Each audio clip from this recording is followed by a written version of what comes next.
Can you tell us your vision as the executive director of the Rappaport Center? What do you hope to maintain in terms of programming and what's currently in place? And what do you see evolving?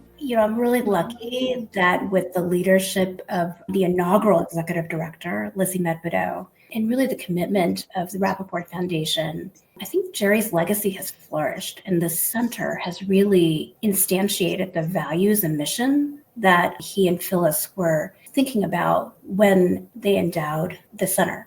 But I also think that we need to sustain what has allowed the center to be so successful, and we also have to evolve it to meet the moment. There is so much divisiveness in the political climate right now, cynicism in our public spaces. There are efforts both from the administration, but also a feeling, a vibe amongst folks out in the world that public service is somehow not a particularly good way of making change. And so I think there's no more urgent or timely challenge right now than to really exemplify why public service is a noble profession. And there's no better way of doing that than to sustain and build a community of doers who can listen and who can talk across difference, who understand the value and relevance of policy to their communities, and who are engaged in bending the arc through service.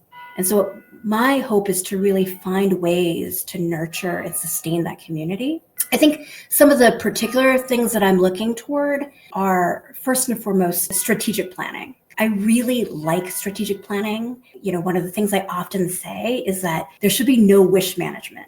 We should understand what our desired outcomes are and plan around that.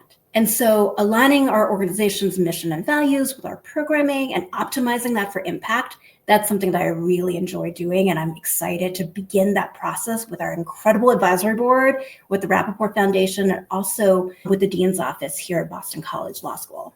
I really want to bring in additional speakers, visiting professors, senior fellows, and summer fellows that have diverse lived educational and professional experiences and perspectives. Again, I think it's really important to have people who can help us see different dimensions of policy and who can help demonstrate the impact of policies on different communities.